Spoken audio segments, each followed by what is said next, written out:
ಒಂದೇ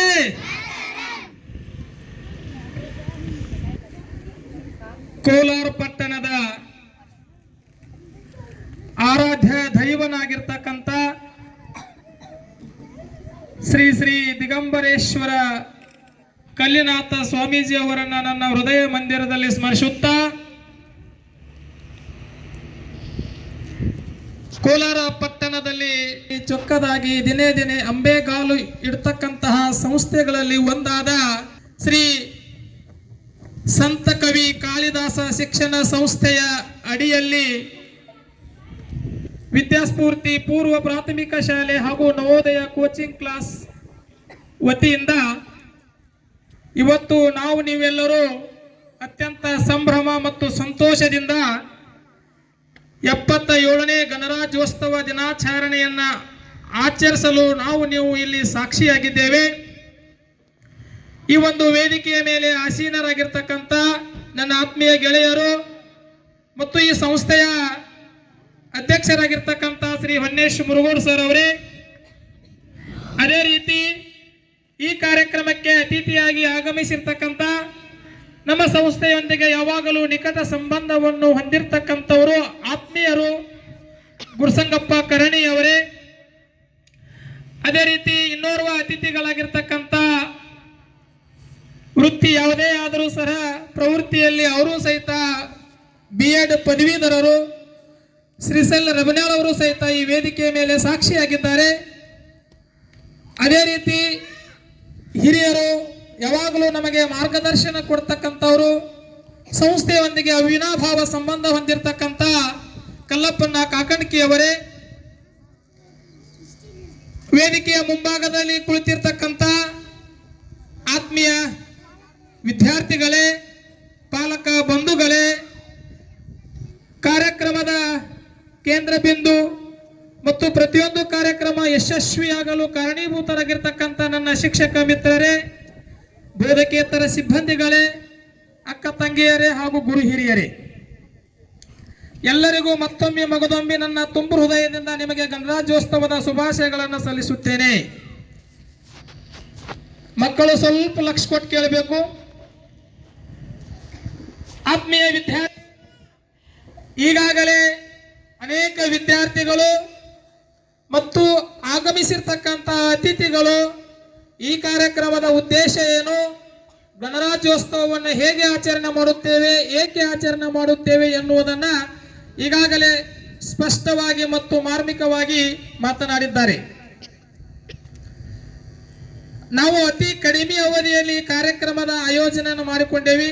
ಯಾಕಪ್ಪ ಅಂದ್ರೆ ಈ ಶೈಕ್ಷಣಿಕ ಪ್ರವಾಸ ಇರುವುದರಿಂದ ಮತ್ತು ಈ ಸೈನಿಕ ಎಕ್ಸಾಮ್ ಇರುವುದರಿಂದ ನಾವು ಕಾರ್ಯಕ್ರಮಕ್ಕೆ ಹೆಚ್ಚು ಸಮಯವನ್ನು ಕೊಡಲಿಲ್ಲ.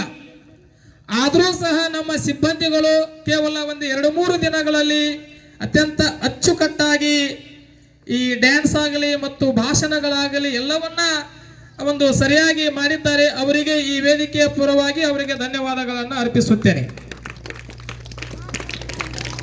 ಮಕ್ಕಳೇ, ಈ ದೇಶದಲ್ಲಿ ಪ್ರತಿಯೊಂದು ಆಚರಣೆಗೆ ಒಂದು ಅರ್ಥ ಇದೆ. ಈಗಾಗಲೇ ರಬನ್ಯಾಳ್ ಅವರು ಮತ್ತು ಕರಣಿ ಅವರು ತಮ್ಮ ಭಾಷಣದಲ್ಲಿ ಹೇಳಿದ್ರು, ಈ ಭಾರತ ದೇಶ ಅನೇಕ ಪರಕೀಯರ ಆಡಳಿತಕ್ಕೆ ಒಳಪಟ್ಟಿತ್ತು. ಗೊತ್ತಿದ್ದ ಹಾಗೆ ಬರೇ ಕೇವಲ ಬ್ರಿಟಿಷರಷ್ಟೇ ನಮ್ಮ ದೇಶವನ್ನು ಆಳಲಿಲ್ಲ.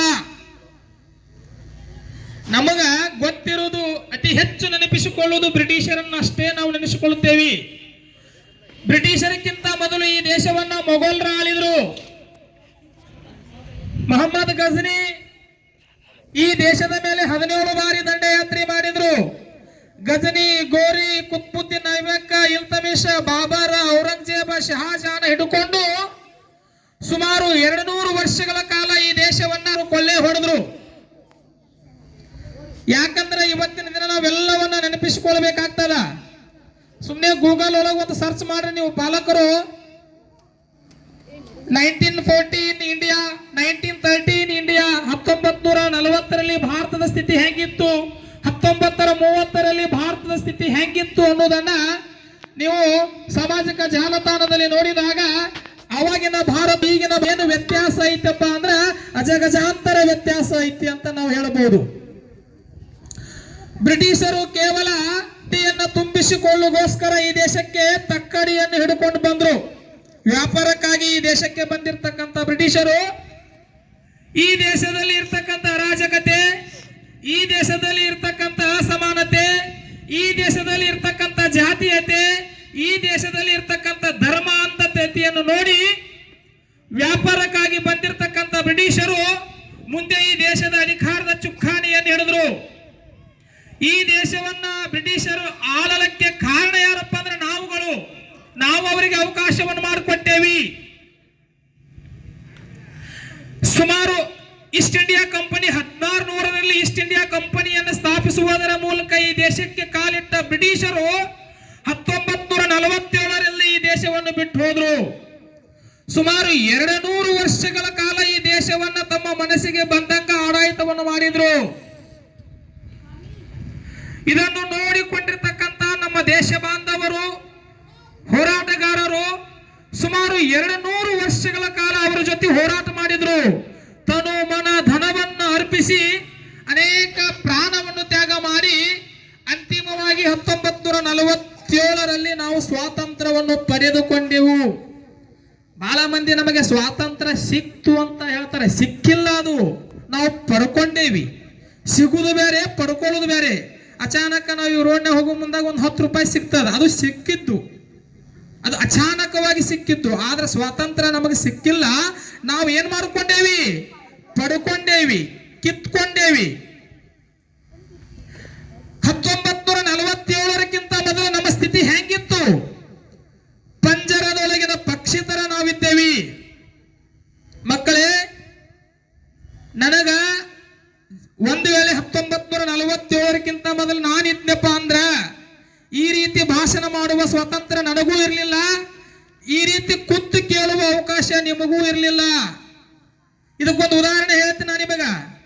ಪಂಜಾಬಿನ ಅಮೃತಸರ 1919 ಏಪ್ರಿಲ್ 13ರಂದು ಜಲಿಯಾನ್ ವಾಲಾಬಾಗ್ ಅಂತ ಒಂದು ಹತ್ಯಾಕಾಂಡ ಆಯಿತು. ಹತ್ಯಾಕಾಂಡ ಅಂದ್ರೆ ಏನು? ಸಾವು ನೋವುಗಳ ಸಂಭವಿಸುವುದಕ್ಕೆ ನಾವು ಹತ್ಯಾಕಾಂಡ ಅಂತ ಕರಿತೇವೆ. ಹೀಗೆ ನಾವು ಹೇಳಕತ್ತೇವಲ್ಲ, ಹೀಗೆ ಸ್ವತಂತ್ರ ಹೋರಾಟಗಾರರು ದೇಶ ಬಾಂಧವರನ್ನು ಉದ್ದೇಶಿಸಿ ಭಾಷಣ ಮಾಡ್ತಾ ಇದ್ರು. ಏನಂತ ಹೇಳ್ತಾ ಇದ್ರು? ನಾವಿನ್ನ ಬ್ರಿಟಿಷರ ಗುಲಾಮಗಿರಿಯಲ್ಲಿ ಬದುಕುವುದು ಸಾಕು, ನಾವೆಲ್ಲರೂ ಜಾತಿಯನ್ನು ಬಿಟ್ಟು, ಧರ್ಮವನ್ನು ಬಿಟ್ಟು, ಭಾಷೆಯನ್ನು ಬಿಟ್ಟು ನಾವೆಲ್ಲರೂ ಒಗ್ಗಟ್ಟದಿಂದ ಇದ್ದು ಬ್ರಿಟಿಷರನ್ನ ಈ ದೇಶದಿಂದ ಒದ್ದೋಡಿಸಬೇಕು ಅಂತ ಹೇಳಿ ಒಬ್ಬ ಸ್ವತಂತ್ರ ಹೋರಾಟಗಾರರು ಭಾಷಣ ಮಾಡ್ತಾ ಇದ್ರು. ಅನೇಕ ದೇಶ ಬಾಂಧವರು ಕುಳಿತುಕೊಂಡು ಭಾಷಣ ಕೇಳ್ತಾ ಇದ್ರು. ಎಲ್ಲಿ ಭಾರತೀಯರನ್ನು ಒಂದು ಕಡೆ ಸೇರುವುದಕ್ಕೆ ಬಿಟ್ರೆ ಇವರು ನಮಗೆ ಮುಳ್ಳಾಗ್ತಾರ, ಯಾವುದೇ ರೀತಿ ಸಮಾರಂಭಗಳನ್ನು ಮಾಡಬಾರದು, ಭಾಷಣ ಕೇಳಕ ಮತ್ತು ಭಾಷಣ ಮಾಡಕ ಅವಕಾಶವನ್ನು ಮಾಡಿಕೊಡಬಾರದು ಅಂತ ಬ್ರಿಟಿಷರಿದ್ರು. ಅವಾಗ ನಾವು 4 ಮಂದಿ ಒಂದು ಕಡೆ ಸೇರಿದ್ರೆ ನಮ್ಮನ್ನ ಅರೆಸ್ಟ್ ಮಾಡ್ತಾ ಇದ್ರು. ನಾವೆಲ್ಲರ ಸಮಾರಂಭವನ್ನು ಮಾಡಕತ್ರ ನಮ್ಮಲ್ಲಿ ಏನ್ ಮಾಡ್ತಿದ್ರು? ಹಿಡ್ಕೊಂಡು ಹೋಗ್ತಿದ್ರು. ಅವತ್ತೇನಾಯ್ತಪ್ಪ ಅಂದ್ರ, ಹೆಂಗ ನಮ್ಮ ಶಾಲೆಗೆ ಒಂದು ಗೇಟ್ ಐತಿಲ್ಲ, ಆ ಜಲಿಯಾನ್ ವಾಲಾಬಾಗ್ ಅನ್ನುವಂತ ಒಂದು ಉದ್ಯಾನವನ, ಅದು ಒಂದು ಗಾರ್ಡನ್, ಅಲ್ಲಿ ಭಾಷಣ ಮಾಡ್ತಾ ಇದ್ರು. ಒಂದೇ ಒಂದು ಗೇಟ್ ಇತ್ತು, ಅದು ಚಿಕ್ಕದಾದಂತ ಗೇಟು. ಆ ಉದ್ಯಾನವನದಲ್ಲಿ 2 ಬಾವಿಗಳಿದ್ದು. ನಾವು ಭಾಷಣ ಮಾಡುವಂತ ಸುದ್ದಿ ಬ್ರಿಟಿಷರಿಗೆ ಮುಟ್ತು. ಡಯರ್ ಅಂತ ಒಬ್ಬ ಬ್ರಿಟಿಷ್ ಅಧಿಕಾರಿ ಇದ್ದ.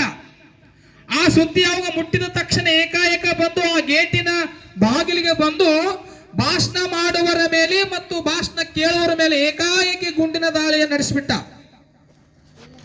ಅನೇಕ ಜನರು ಏನು ಮಾಡಿದ್ರಪ್ಪ ಅಂದ್ರೆ ಆ ಗುಂಡಿಗೆ ಬಲಿಯಾಗಿ ಪ್ರಾಣವನ್ನು ತ್ಯಾಗ ಮಾಡಿದ್ರು. ಪ್ರಾಣ ಉಳಿಸ್ಕೋಬೇಕಂತ ಎಷ್ಟೋ ಮಂದಿ ಬಾವಿ ಒಳಗೆ ಜಿಗಿದ್ರು, ಬಾವಿ ಒಳಗೆ ಮುಳುಗಿ ಸತ್ತು ಹೋದ್ರು. ಇಂಥ ಸ್ಥಿತಿ ಒಳಗೆ ಬದುಕಿ ಬಂದವರು ನಾವು. ಸ್ವತಂತ್ರ ಅನ್ನೋದು ಹೆಂಗಿತ್ತಪ್ಪ ಅಂದ್ರೆ ಹೂವಿನ ಹಾಸಿಗೆ ಇದ್ದಿದ್ದಿಲ್ಲ ಮಕ್ಕಳೇ, ಮುಳ್ಳಿನ ಹಾಸಿಗೆ ತರ ಇತ್ತು. ಅದನ್ನ ನಿಧಾನವಾಗಿ ನಾವು ಬಿಡಿಸ್ಕೊಳ್ಬೇಕಾಗಿತ್ತು. ಹಾಗೋ ಹೀಗೋ ಮಾಡಿ ಕೇವಲ ಸತ್ಯ, ಶಾಂತಿ, ಅಹಿಂಸೆಯ ಮೂಲಕ ನಮ್ಮ ದೇಶಕ್ಕೆ ಸ್ವಾತಂತ್ರ್ಯ ಸಿಕ್ಕಿಲ್ಲ. ನೀರ ಹರಿದ ರೀತಿಯಲ್ಲಿ ರಕ್ತ ಹರಿದಿದೆ. ಕೇವಲ ಮಂದಗಾಮಿಯ ಶಾಂತಿ ದೂತರಿಂದ ನಮ್ಮ ದೇಶಕ್ಕೆ ಸ್ವಾತಂತ್ರ್ಯ ಸಿಕ್ಕಿಲ್ಲ. ಈಗ ಹೇಳಿದ್ರಲ್ಲ, ಇಲ್ಲಿ ಇದ್ದವ್ರು ಎಲ್ಲರೂ ಏನಪ್ಪಾ ಅಂದ್ರೆ ರಾಣಿ ಚೆನ್ನಮ್ಮ, ಆದಿಯಾಗಿ ಸಂಗೊಳ್ಳಿ ರಾಯಣ್ಣ, ಭಗತ್ ಸಿಂಗ, ಚಂದ್ರಶೇಖರ್ ಆಜಾದ್ ಕೈ ಕಟ್ಟಿ ಕುಳಿತುಕೊಂಡರೆ ನಮಗೆ ಸ್ವಾತಂತ್ರ್ಯ ಸಿಗಂಗಿಲ್ಲ, ನಾವು ಕತ್ತಿಯನ್ನು ಹಿಡಿದು ಹೋರಾಟ ಮಾಡಬೇಕು ಅಂತ ಹೇಳಿದ್ರು. ಒಂದು ಬಣ ಇತ್ತು. ಹೆಂಗಿತ್ತು? ಒಂದು ಕೆನ್ನೆಗೆ ಹೊಡೆದರೆ ಇನ್ನೊಂದು ಕೆನ್ನೆ ಕೊಡರಿ ಅನ್ನುವಂತ ಒಂದು ಬಣ ಇತ್ತು. ಇರುವುದು ಎರಡೇ ಕೆನ್ನೆ, ಎರಡು ಕೆನ್ನೆಗೆ ಹೊಡೆದ್ರೆ ಮತ್ತಿನ್ನೆಲ್ಲಿ ಹೊಡಿಬೇಕು ಅವರು? ಇನ್ನೊಂದು ಬಣ ಇತ್ತು. ಇಲ್ಲಿ ಕುಂತಾರಲ್ಲ, ಇಲ್ಲಿ ನಿಂತಿದ್ದಾರಲ್ಲ, ಭಗತ್ ಸಿಂಗ್, ಚಂದ್ರಶೇಖರ್ ಆಜಾದ್, ಸಂಗೊಳ್ಳಿ ರಾಯಣ್ಣ, ಕಿತ್ತೂರು ರಾಣಿ ಚೆನ್ನಮ್ಮ, ಒಣಕೆ ಓಬವ್ವ, ಅನೇಕ ವೀರಾದಿ ವೀರರು ತಮ್ಮ ಪ್ರಾಣವನ್ನು ತ್ಯಾಗ ಮಾಡಿ 1947 ಆಗಸ್ಟ್ 15ರಂದು ನಮ್ಮ ದೇಶಕ್ಕೆ ಸ್ವಾತಂತ್ರ್ಯವನ್ನು ತಂದುಕೊಟ್ರು. ಮಕ್ಕಳೇ, ಗಣರಾಜ್ಯೋತ್ಸವಕ್ಕೆ ನಾ ಈಗ ಬರ್ತೀನಿ. ಏನು ಸ್ವಾತಂತ್ರ್ಯ ಏನು ಸಿಕ್ತು? ಈ ಜಗತ್ತಿನಲ್ಲಿ ಒಂದು ಧರ್ಮದ ಜನಾಂಗದವರಿಲ್ಲ. ಅದೇ ರೀತಿ ಭಾರತದಲ್ಲಿಯೂ ಸಹಿತ ಒಂದು ಧರ್ಮದ ಜನಾಂಗ ಇಲ್ಲ, ಒಂದು ಭಾಷೆಯ ಜನಾಂಗ ಇಲ್ಲ, ಒಂದು ಜಾತಿಯ ಜನಾಂಗ ಇಲ್ಲ, ಒಂದು ಸಂಸ್ಕೃತಿಯ ಜನಾಂಗ ಇಲ್ಲ. ಎಲ್ಲ ಧರ್ಮದವರಿಗೆ, ಎಲ್ಲ ಜಾತಿಯವರಿಗೆ, ಎಲ್ಲ ಸಮುದಾಯದವರಿಗೆ ಒಪ್ಪುವಂತ ಒಂದು ಕಾನೂನು ಬೇಕಾಗಿತ್ತು. ಆ ಕಾನೂನು, ಆ ಸಂವಿಧಾನ ಯಾವಾಗ ಜಾರಿಗೆ ಬಂತಪ್ಪ ಅಂದ್ರ 1950 ಮತ್ತು ಜನವರಿ 26ರಂದು. ಮಕ್ಕಳೇ, ಹೆಂಗಿತ್ತು ಅವಾಗ ಸ್ವಾತಂತ್ರ್ಯ ಸಿಕ್ಕಂತ ಸಂದರ್ಭದಲ್ಲಿ? ಲಗಾಮಿಲ್ಲದೆ ಕುದುರೆ ತರ ಇತ್ತು ನಮ್ಮ ದೇಶ. ಎಲ್ಲರೂ ಒಪ್ಪಿಕೊಳ್ಳುವ ಮತ್ತು ಅಪ್ಪಿಕೊಳ್ಳುವಂತಹ ಸಂವಿಧಾನ ಅವಶ್ಯಕತೆ ಇತ್ತು. ಡಾಕ್ಟರ್ ಬಿ ಆರ್ ಅಂಬೇಡ್ಕರ್ ಅವರು ಅನೇಕ ದೇಶಗಳ ಸಂವಿಧಾನವನ್ನು ಅಧ್ಯಯನ ಮಾಡಿ ಎಲ್ಲರೂ ಒಪ್ಪಿಕೊಳ್ಳುವಂತಹ ಸಂವಿಧಾನವನ್ನು ಜಾರಿಗೆ ತಗೊಂಡು ಬಂದ್ರು. ಅವಾಗ ಈಗ ಹೇಳಿದ್ರಲ್ಲ ಅನೇಕ ಸರ್ಗಳು, ಒಬ್ಬ ಚಹಾ ಮಾರುವಂತ ಒಬ್ಬ ವ್ಯಕ್ತಿ ದೇಶದ 3 ಬಾರಿ ಪ್ರಧಾನಮಂತ್ರಿ ಆದ, ಬಸ್ ಸ್ಟ್ಯಾಂಡ್ ಅಲ್ಲಿ ಪೇಪರ್ ಮಾರುವಂತಹ ಒಬ್ಬ ವ್ಯಕ್ತಿ ಈ ದೇಶದ ಸರ್ವಶ್ರೇಷ್ಠ ವಿಜ್ಞಾನಿ ಆದ, ರಾಷ್ಟ್ರಪತಿ ಆದ, ಬಜಾರಲ್ಲಿ ಕಾಯಿಪಲ್ಯ ಮಾರುವಂತಹ ಒಬ್ಬ ವ್ಯಕ್ತಿ ಡಾಕ್ಟರ್ ಮನಮೋಹನ್ ಸಿಂಗ್ ಅವರು ಸಹಿತ ಈ ದೇಶದ 2 ಬಾರಿ ಪ್ರಧಾನಮಂತ್ರಿ ಆದ್ರು, ಹೋದ್ರು ಅಂತ ಹೇಳಿದ್ರಲ್ಲ. ಇದಕ್ಕೆ ಕಾರಣ ಸಂವಿಧಾನ. ಸಂವಿಧಾನದ ಆರ್ಟಿಕಲ್ 14 ಹೇಳ್ತದೆ, ಸಂವಿಧಾನದ ವಿಧಿ 14ನೇ ವಿಧಿ, ಕಾನೂನಿನ ಮುಂದೆ ಎಲ್ಲರೂ ಸಮಾನರು. ಒಬ್ಬ ಸಾಮಾನ್ಯ ಪ್ರಜೆ ತಪ್ಪು ಮಾಡಿದ್ರು ಅದೇ ಶಿಕ್ಷೆ, ಈ ದೇಶದ ರಾಷ್ಟ್ರಪತಿ ತಪ್ಪು ಮಾಡಿದ್ರು ಅದೇ ಶಿಕ್ಷೆ. ನಾವು ಪೇಪರ್ ಒಳಗ ಮತ್ತು ನಾವು ಟಿವಿ ಒಳಗ ನೋಡ್ತೇವೆ, ಒಬ್ಬ MLA ಅರೆಸ್ಟ್ ಆದ, ಒಬ್ಬ ಮುಖ್ಯಮಂತ್ರಿ ಅರೆಸ್ಟ್ ಆದ, ಒಬ್ಬ ಪ್ರಧಾನಮಂತ್ರಿ ಅರೆಸ್ಟ್ ಆದ್ರು. ಯಾಕ?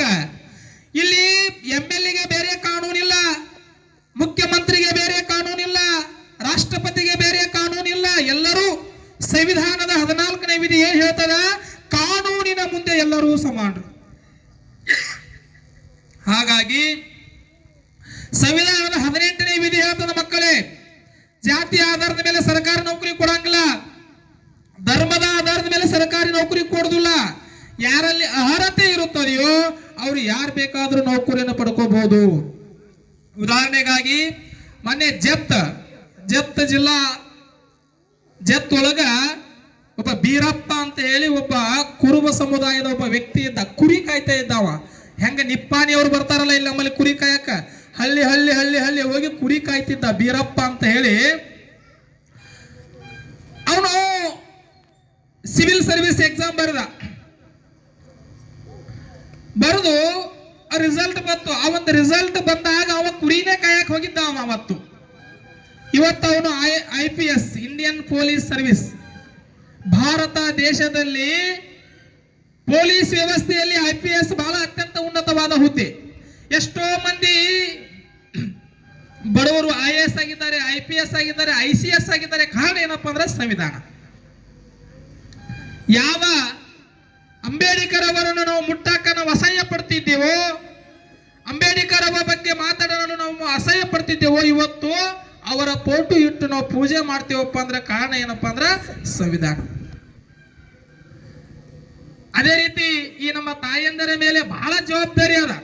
ಹೆಂಗ ಹೇಳಿದ್ರಲ್ಲ, ಇವತ್ತ ವಿದ್ಯಾವತಿ ಎಂಬ ತಾಯಿ ಇರದೇ ಇದ್ದರೆ ಭಗತ್ ಸಿಂಗ್ ಅಂತ ಮಗ ಹುಟ್ಟಿ ಬರ್ತಾ ಇರಲಿಲ್ಲ. ಭುವನೇಶ್ವರಿ ಅಂತ ತಾಯಿ ಇರದೇ ಇದ್ದರೆ ಸ್ವಾಮಿ ವಿವೇಕಾನಂದಂತಹ ಮಗ ಹುಟ್ಟು ಬರ್ತಿರ್ಲಿಲ್ಲ. ಕೆಂಚವನಂತ ತಾಯಿ ಇರದೇ ಇದ್ದರೆ ಸಂಗೊಳ್ಳಿ ರಾಯನಂತ ಮಗ ಹುಟ್ಟಿ ಬರ್ತಿರ್ಲಿಲ್ಲ. ಇವತ್ತು ನಾವು ನೀವೆಲ್ಲರೂ ಮಕ್ಕಳಿಗೆ ದೇಶಾಭಿಮಾನ, ದೇಶ ಪ್ರೇಮವನ್ನು ನಾವು ಮೂಡಿಸಬೇಕಾಗೈತಿ. ಮಕ್ಕಳಲ್ಲಿ ಜಾತೀಯತೆಯನ್ನು ಹೋಗಲಾಡಿಸಬೇಕಾಗೈತಿ. ಮಕ್ಕಳಲ್ಲಿ ಧರ್ಮದ ಬಗ್ಗೆ ನಾವು ಹೋಗಲಾಡಿಸಬೇಕಾಗ್ಯದ. ನಾವೆಲ್ಲರೂ ಒಂದೇ ಎನ್ನುವಂತ ಭಾವನೆಯನ್ನ ನಾವು ಮನೆಯಲ್ಲಿ ಮಕ್ಕಳಿಗೆ ಕಲಿಸಬೇಕಾಗ್ಯದ. ಅದಕ್ಕೆ ಮನೆಯ ಮೊದಲ ಪಾಠಶಾಲೆ ಜನನಿ ತಾನೇ ಮೊದಲು ಗುರು ಅಂತ ನಾವು ಹೇಳ್ತೀವಿ. ನಾವು ಮತ್ತೆ ಜಾತಿ ಧರ್ಮ ಅಂತ ನಾವು ಹೊಡೆದಾಡ್ಕೊತ ಹೋದೀವಿ ಅಪ್ಪ ಅಂದ್ರೆ ನಮ್ಮ ಸ್ವಾತಂತ್ರ್ಯವನ್ನು ಮತ್ತೆ ಕಿತ್ತಿಕೊಳ್ಳಲು ಅನೇಕ ದೇಶಗಳು ತುದಿಗಾಲ ಮೇಲೆ ನಿಂತುಕೊಂಡವೆ.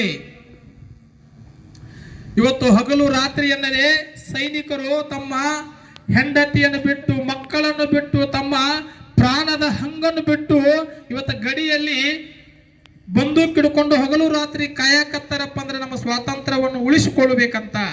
ಹಾಗಾಗಿ ನಾವು ನೀವೆಲ್ಲರೂ ಇವತ್ತು ಬೆಳೆಯುವಂತ ದೇಶಾಭಿಮಾನ, ದೇಶ ಪ್ರೇಮವನ್ನ ಮೂಡಿಸಬೇಕು ಅಂತ ಹೇಳುತ್ತಾ ನನಗೆ ಮಾತನಾಡಲು ಅವಕಾಶ ಮಾಡಿಕೊಟ್ಟಿರ್ತಕ್ಕಂಥ ಈ ವೇದಿಕೆಗೆ ಧನ್ಯವಾದಗಳನ್ನು ಹೇಳಿ ನನ್ನ ಎರಡು ಮಾತುಗಳನ್ನು ಮುಗಿಸುತ್ತೇನೆ. ಜೈ ಹಿಂದ್, ಜೈ ಭಾರತ ಮಾತಾ.